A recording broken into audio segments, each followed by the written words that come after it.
Madam Speaker, I rise to report that the Committee of the Whole House has considered the Motor Vehicles and Road Traffic Amendment Bill 2026 and the Motor Vehicles Insurance Third-Party Risks Amendment Bill 2026 and passed them without amendments.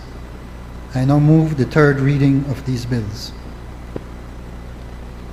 Honourable members, the question is that the bill for an act to amend the Motor Vehicles and Road Traffic Act, Chapter 230 of the Substantive Laws of Belize, Revised Edition 2020, to expand the powers of traffic wardens to include the enforcement of and carrying out of duties under the Motor Vehicle Insurance Third-Party Risks Act, and to provide for matters connected therewith or incidental thereto be read a third time.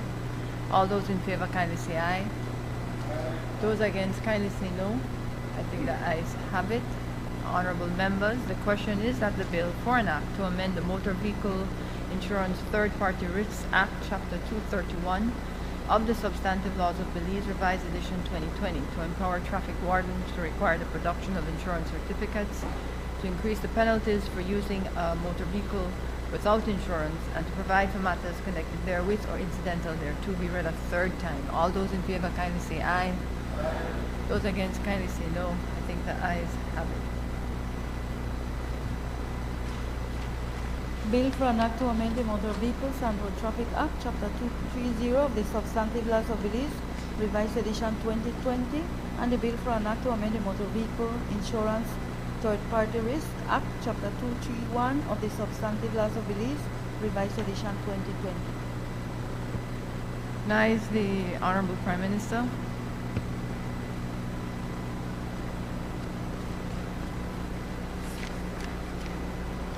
Madam Speaker, I move that the House do now adjourn.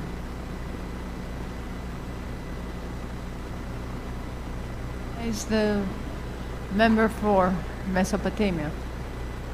Soon, Minister. Madam Speaker, today I rise to address a matter of national importance.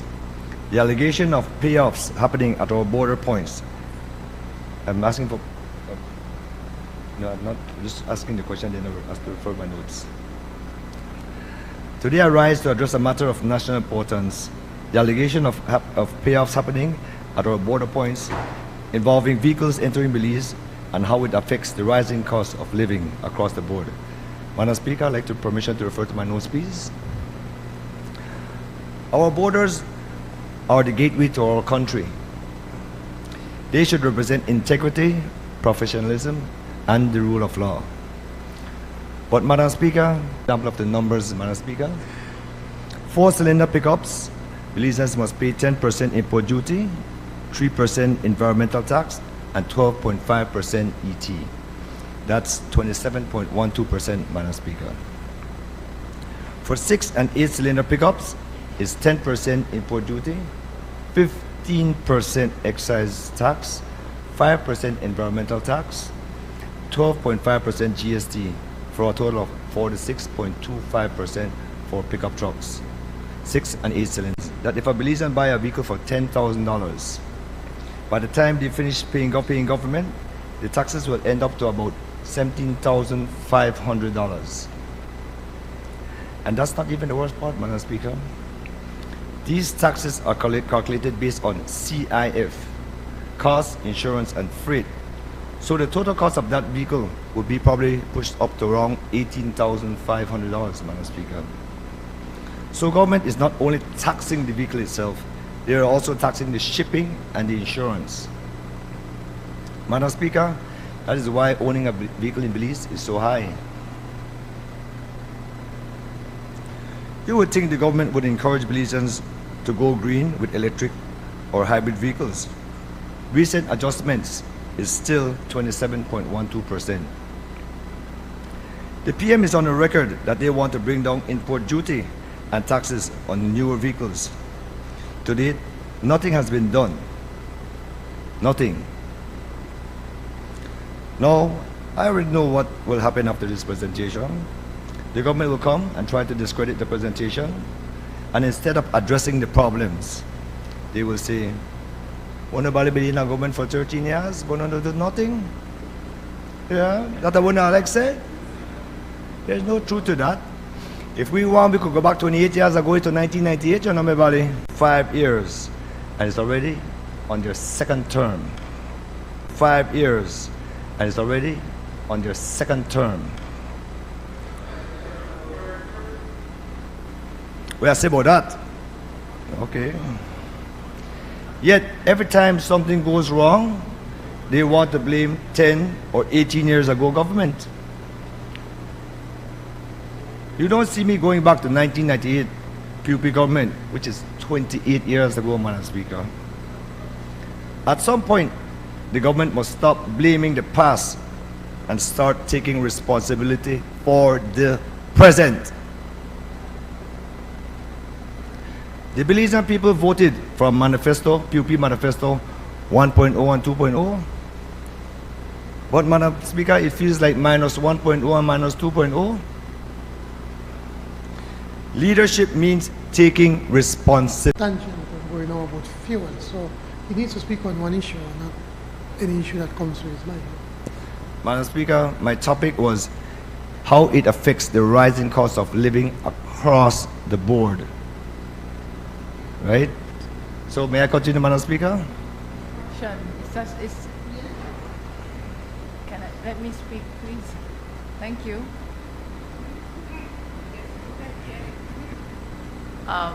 Now all I ask is when the chair speaks, just to let me speak. I don't get to do it. No problem. There's a lot more, everybody. There's a lot more. Now let me make some practical proposals. If we truly want to stop corruption at the border, then remove the incentives that create corruption. Reduce the duties on the imported vehicles, and especially for vehicles older than 5 years, there should be a deeper reduction. Because, Madam Speaker, these are the vehicles the working class and middle class can actually afford. Let's talk about motorcycles. Motorcycles are majority the poor man's transportation. I honestly cannot remember the last time I saw a 50cc motorcycle. When did I last time I see a 50cc motorcycle in Belize? Yet we still pay 16% duty on that. 16%. Yes, 50cc and above is 40%, Madam Speaker. 40%. I can't veer off on the issue, Minister. If I veer off on the issue, Madam Speaker, I will come, I correct me, I tell me for wrap up. No, you can't check basket, you set me up. You set me up for me, Madam Speaker, tell me 2 words and I will have to sit down. I have to follow the standing orders. These taxes remain structured like motorcycles or luxury vehicles. At my place of work, we have a lot of grown men who depends on the affordability of cycles to make an honest living for their families. For example, Madam Speaker, at $2,500, 100cc leaf fan at 40% is equal to $1,000 in import duty and taxes. We all remember when the government tried to charge $300 per head just for the privilege of riding a motorcycle. Sometimes I wonder who is advising the government on these policies that affect ordinary Belizeans. I really believe they're out of touch. Really out of touch. Another good example of how government is out of touch is the recent hikes of 18% and 40% on empty lots without any consultation. Okay, I stop, okay? No problem. Just take it how we give it to you, right? Just take it. We pass it, so just take it. Take it, right? Take it. Madam Speaker, I see the man try to set me up, but no problem. I will move out for that. Let us talk about buses, right? Buses to allow operators to upgrade their fleet and improve safety and service. The same thing should apply to heavy-duty trucks and tractor trucks. These vehicles build the country, feed the country, and move goods across the country. if government truly wants to reduce inflation, the cost of living, and goods, then reduce the cost of doing business. Madam Speaker, the government will come back and say, well, then bus company or the farmers, they could come back and apply for the concessions. But we know what happened when they apply for. I tell you, no, I don't only criticize. I give suggestions also. Constructive proposals. Bring down the price of gas. Reduce vehicle and import duties. Lowering the cost of doing business. Lowering import duties and taxes on imported goods. Helping to bring down inflation and the cost of living. Because right now, most Belizean people, I do. You use the app and you'll get discount, right? I think this is what, it equals to like 5%. And then you could get what, $50 cups and all of that. You don't get your Chongsan cup yet? Because right now, Belizeans feel like the government, they tax the hell out away. And I mean that. The taxes are crazy. Everything they go up. And when the burden becomes too heavy, the system itself begins to crack. Madam Speaker, the solution is simple. Make the system fair, make it affordable, and make it work for the Belizean people. Thank you, Madam Speaker. You want to be Madam Speaker? Just let me ask the mic. Honorable, I recognize the Honorable Prime Minister.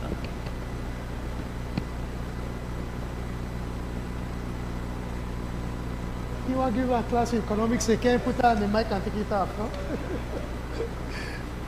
Madam Speaker, I genuinely like the honorable member from Mesopotamia, but certainly make it difficult not to make fun of what is, but Madam Speaker, I think that the honorable member from Mesopotamia, I know that you have to call me and try to say like you try to do something, you know, and come up with these taxes that you're talking about. We found these taxes, you know, we have not been raising taxes. And the taxes on vehicles, we have not raised taxes on vehicles. And that system that you're talking about has been in existence way before our time. It was during your time, during your government's time, that it was flourishing. Now, we were aware of it a year ago. And when we tried to stop it, then your number one media station was starting to make a big deal that they are going to strike at the state, at the border, and they not allow vehicles to come in because they don't buy vehicles and so forth. I will give a whole year to make the adjustments. Now that we have made the adjustments and we're removing, but that kind of act or behavior or what the ring that was going on has been cut virtually to almost zero. But now what is happening? Now that they have to apply the full amount of the duties that you have been reading, in which many instances you are right, the cost of a vehicle has gone up tremendously because now they have to pay what is in the book. Mind you, we did not put those rates. We did not put those rates. Those rates were there. What we have been doing since then, out of the from charging on vehicles. Because by recharging on vehicles, because by reducing the amount of taxes that we've been charging, I believe that as a government we'll be able to collect even more money. Because now you're taking away the middleman. We'll be removing all the residual charges or deductions that the officers will be able to make. We'll be removing the ability of them giving any kind of deductions. If you bring $100, you can pay $100 of the tax, so that we can remove that. But before we do that, we want to bring down the tax. We already have some rates. I brought the paper to Cabinet actually last week. And then I asked the Cabinet, my colleagues, to give me a little bit more time. Because what I have done now, I have asked the Comptroller of Customs to take last year and to look at the number of vehicles that they brought, and then to make an analysis. How much did we collect? And how much we should have collected if we had have implemented the taxes as it works. And then look at the number, the deductions or the reductions in the taxes that are being proposed to ensure that we don't end up being in a worse situation than we are presently. Presently, it seems that on average we're really collecting between 16 and 18%. And it has to be more. And so we're working on that to be able to reduce it to a rate that Belizeans are already paying. Only that the government does not get all of the money because other parts of the money goes elsewhere. We did no need to say where. So we're working on that.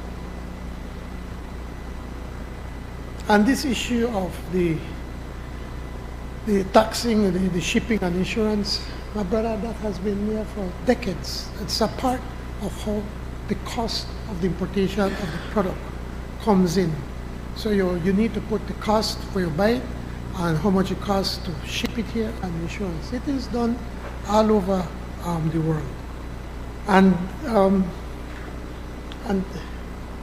I like how you come that you criticize, but you give me suggestions on how to reduce.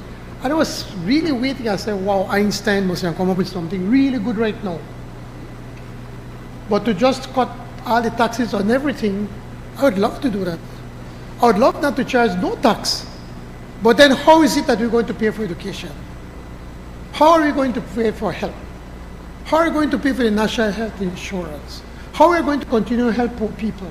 How are we going to continue to do the infrastructure development that vehicles are too high? And because it's too high, people find a way to go around it. So we've been studying it. For a year, we've been working on it. And so now that we have tightened on that, and now people are really the bad because they feel the full pressure, we know we have to bring down the price. We've come down, and we probably come down substantially. But we need to make also a point to you, honorable member from Mesopotamia. Are you aware that in Central America, you're not allowed to bring in salvage vehicles? And in most of the Caribbean, because these vehicles have been damaged in a crash and everything, and then when they come, they end up to create even bigger problems for people, for innocent buyers. And by that way, then these vehicles are more environmentally friendly. They're more fuel efficient. They use less oil. They use less parts. It will be more safe to be able to come on the roads, especially as we fix the roads and rebuilding these roads, making them wider. People want to drive even at higher speeds, which is some of the things that the amendments we just do for the Ministry of Transportation to be able to start to control some of these things. So it is a number of things that we have to take a look as a responsible government. So I appreciate you coming and making your observation and to a certain extent criticism. And it's taken in good stride, but it's something that we met and that we are fixing. On the 18% that you talk about the property tax raise in Belize City in 2013, 2013 was the last time. And then they were going to do it in 2018, but because of the election, they did not do it. The UDP back then. And then the PUP won in 2018. They would have done it, they were going to do it after that, but then it was after the pandemic. So they decided that it was not the best time to do it. There's never a good time to raise taxes, but there comes a time that you have to do it. And so all they're doing is to raise an average of 18% to be able to provide for more services for the city. The city is growing. We have 40% for abandoned lots. Yes.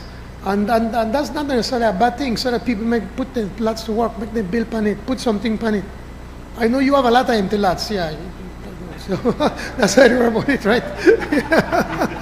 But you okay, you don't mind paying it, because you're a good citizen. But they have a lot of people that have empty lots and they got estates and they just left it abandoned and they don't use it. And so by increasing the taxes on those empty lots, hopefully we can remove the speculation and allow them to be able to build, because that's what we want.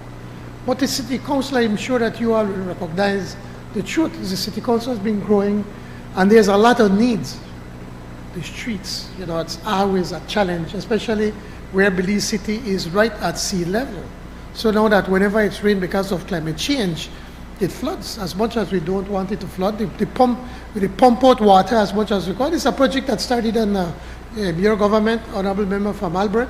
The canals, remember, that was put there, and then they pump out as much water, and the water would flow out rapidly. But it is a challenge that we face because of climate change. So there's the challenges that the city council. National concern. If you would indulge me, Madam, I now have 2 daughters and 1 son-in-law, so my family is growing in love. I also ask Madam Speaker for a moment of silence for Miss Sally McCorkle of San Pedro. She was, Madam Speaker, a trailblazer. She was a tourism pioneer well before her time. She was the first Belizean to have hotel accommodations in San Pedro. And through her friendships and her relationships, she also saw to it that we had the first airline flying from the international airport and Belize City to San Pedro. She was a mentor for many. I am no exception. She helped to mold many of us in making our contributions to nation building via tourism. And I'm sure my colleagues on the other side of the house, the member for Belize Rural South, the member for Pickstock, who represents the Ministry of Tourism, join me in expressing our sincere condolences to her family and to the island community of San Pedro. It is a huge loss to our nation.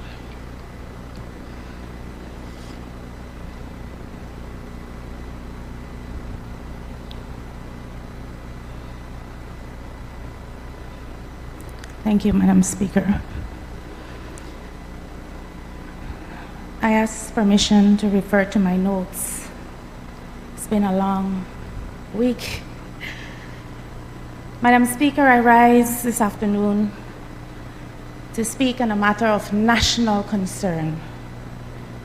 A matter that goes, Madam Speaker, to the heart of fairness, justice, and respect for the Belizean worker. The protection of workers' rights to fair compensation for services they have rendered to Belize. Outside this very house, Madam Speaker, former employees of BTL gathered this morning in peaceful protest. They are not agitators. They are Belizeans who have given years, some of them, Madam Speaker, decades of service to the National Telecommunications Company that helped to build a modern communications network of this country. Today, they did not advocate for charity. Rather, they are advocating for justice. They stand because they're owed their full severance payments, together with the 6% interest that was recognized as part of their entitlement. Many of these workers, Madam Speaker, have waited for years for what is rightfully theirs. The principle at stake is simple. When Belizeans work and earn a benefit under the law, the benefit must be honored. The ruling, Madam Speaker, of the CCJ made it clear that obligations tied to the settlement surrounding the nationalization of BTL must be respected. Those obligations include the rights and entitlements of workers who were displaced in the process. Madam Speaker, I think of a member of my constituency who spent her entire professional working life at BTL. She's now housebound, crippled by arthritis. Her husband, who became her sole provider after she had to go on sick leave, early retirement leave, has passed away. Her voice is not heard because she is unable to walk the pavement and protest against a company, a Belizean-owned company, who refuses to honor the law. A government that stands for workers cannot remain silent while former employees are forced to protest outside the very institution that they helped to build. Many of them, Madam Speaker, continue to suffer in silence, but still they need their voices to be heard. These men and women have to support their families. They have mortgages to pay. They have lives that were disrupted when they were separated from employment. Severance is not a gift. It is earned compensation for years of service. Madam Speaker, to be unequivocally clear, the opposition stands with our Belizean workers. We call on the government and on BTL to ensure that all outstanding severance payments, together with the applicable 6% interest, be honored without further delay. In speaking with the protesters early today, they have made some progress. BTL has agreed to make severance pay available to all workers, even those who are not part of the association. BTL has said we will pay the 6% interest, but only from the start of the CCJ's ruling.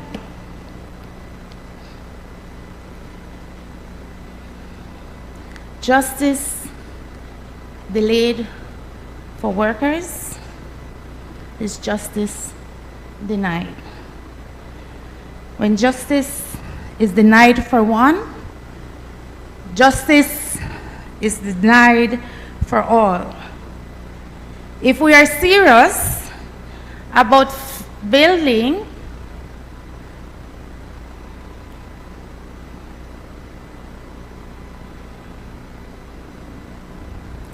a fair and a just Belize, we must demonstrate, not physically, but through our action,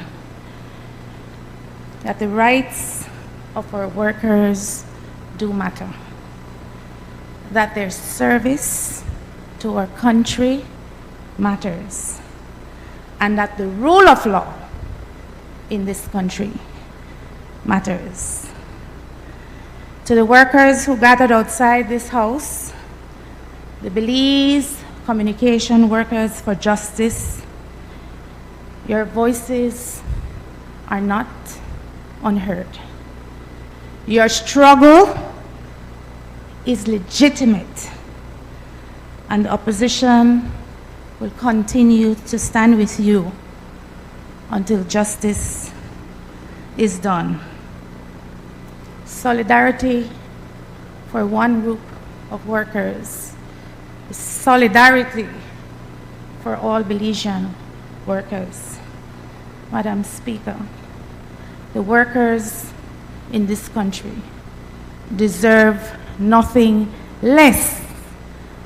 And before my colleague from Cayo North rebuts and say this is a matter for BTL and the workers, before you rebut and say that this is a private matter, let us remember that 88% of BTL is owned by Belizeans, and SSB funds, the contributions of hard-working Belizeans, are invested in an institution that we should all expect will not drag our workers across the coals, but will ensure,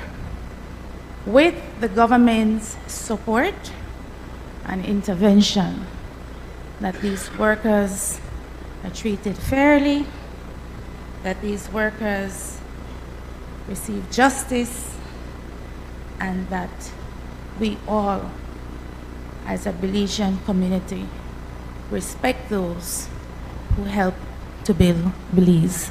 Thank you, Madam Speaker.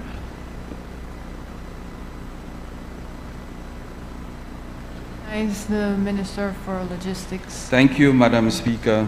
Unfortunately, the leader of the opposition is not a mind reader, so she does not know how I will respond. But this is my response, Madam Speaker. We are all agreed that they must be paid their severance. We hear them, Madam Speaker, and we support their right to be paid their severance. As a matter of fact, Madam Speaker, this is the party and the government of workers of this country. This is the government that just passed the OSH Act to protect the workers of this country. So, where were they for the past 13 years? How long was that bill in draft and they never brought it to the House to be passed to support the workers of this country, Madam Speaker? And let us recall who advised... Point of order. This has nothing to do with the BTL thing with the OSH bill, Madam Speaker.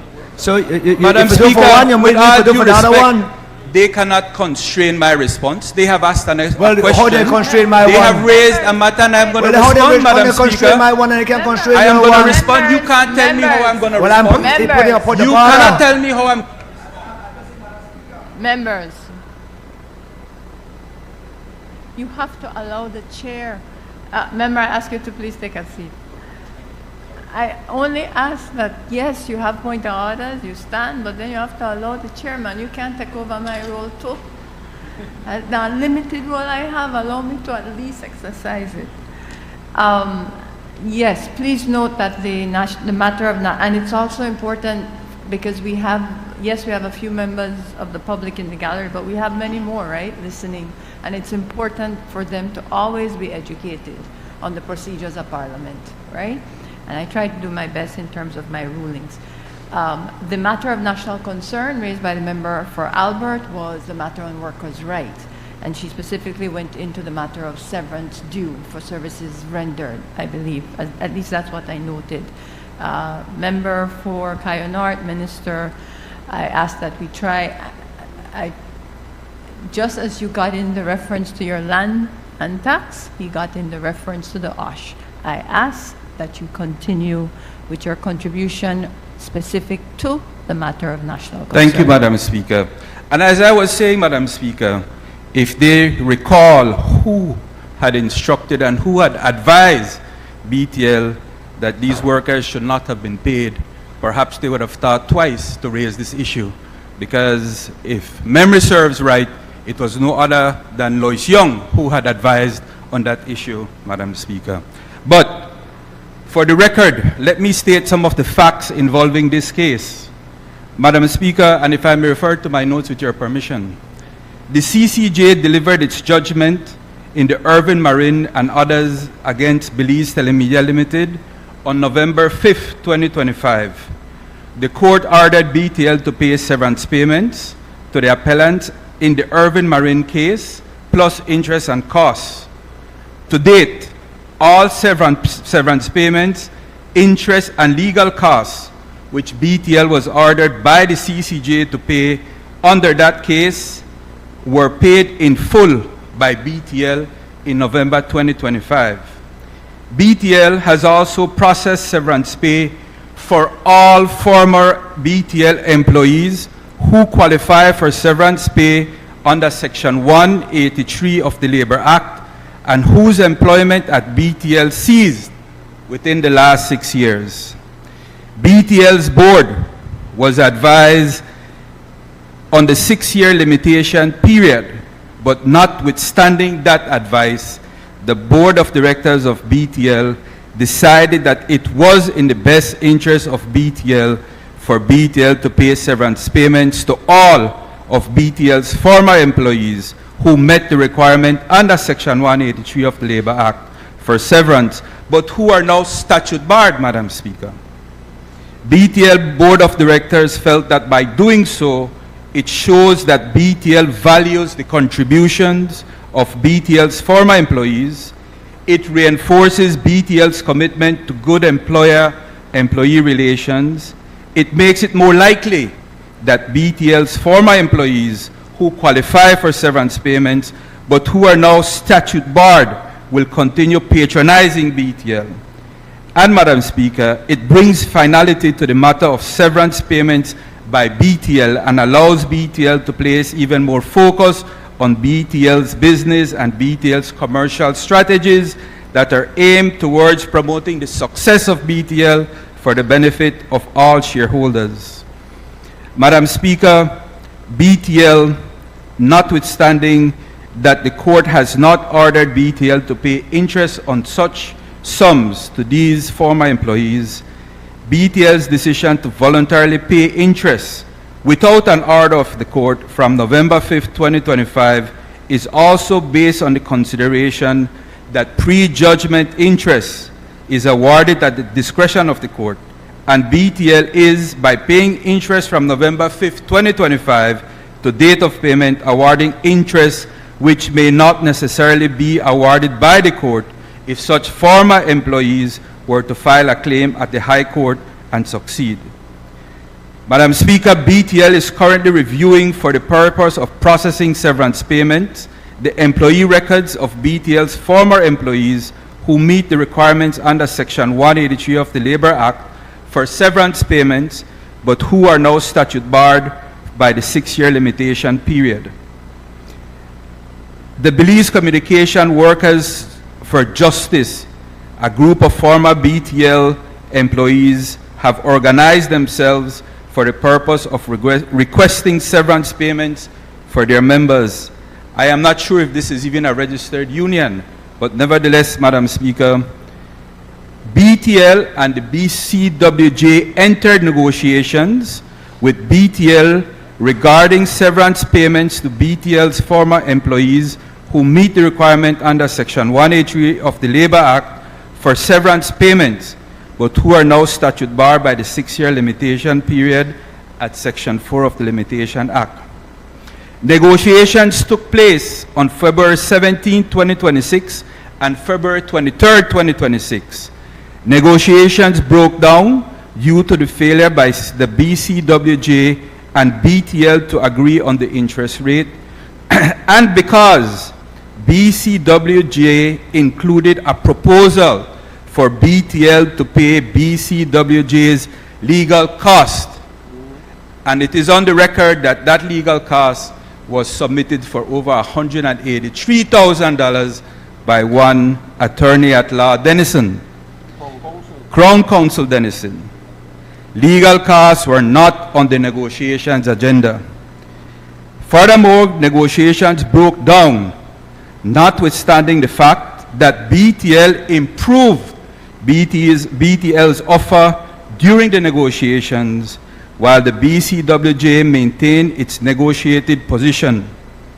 Madam Speaker, it is the position of BTL that they will pay all of the former employees at the 6% per annum interest from November 5th, 2025 to the date of payment. BCWJ members are to be paid severance payment by BTL in the same manner in which BTL will be making payments and have made payments to all other former employees of BTL who meet the requirements under Section 183 of the Labor Act, and notwithstanding that they are barred. So in other words, Madam Speaker, these claimants plus the ones who have been paid will all be treated on the same footing. They will be treated equally. That is the position of BTL, Madam Speaker. Thank you. Honorable members, before I put the question for the House to adjourn, it would be remiss, being that we are in the month of March, and we also, I believe it was yesterday, was the national holiday for our heroes and benefactors. I'd like to recognize, of course, we have 3 women parliamentarians in this lower house, and I would like to take a moment to recognize that.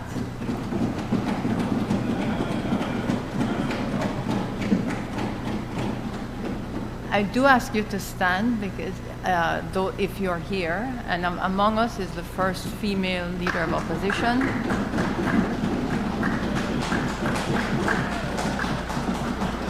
And I also would like, if you allow me the indulgence, please, to recognize names that have long gone, but I do believe share in the nation building of this great country.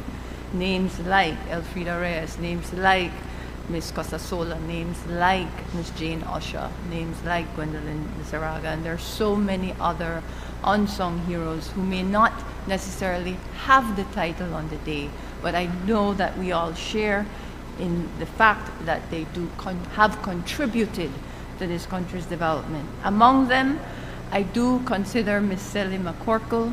My background is in tourism.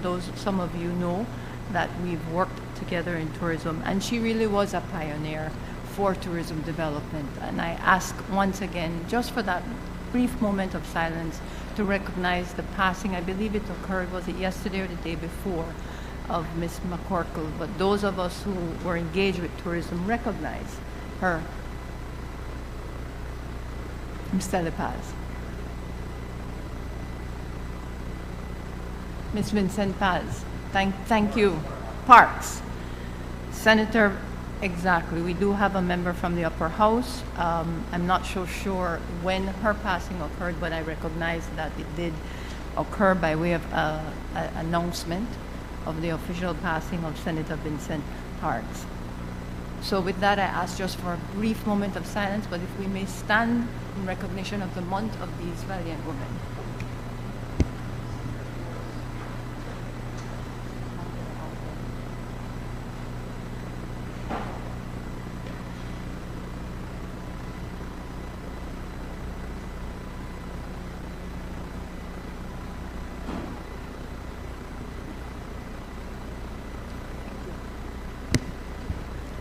Indeed, former Speaker Sylvia Flores was among one of those nation builders. Thank you, members, for that in this historic month of March, the month that is recognized internationally for women. Honorable members, the question is that the House... The adjournment, Madam Speaker, we also need to recognize you as a speaker who, despite the fact that you've been going through some challenging times, you managed to continue with your work. I think we may stay home and bow, but we were here working. So we need to recognize you. And also to the first clerk of the National Assembly, a woman, Ms. Petch, again appointed by us. So Madam Speaker, I move the adjournment. Prime Minister, Madam Clerk, forgive me for that oversight. Very historic. All those in favor, honorable members, the question is that the House do now adjourn. All those in favor, kindly say aye. Those against, kindly say no. I think the ayes have it.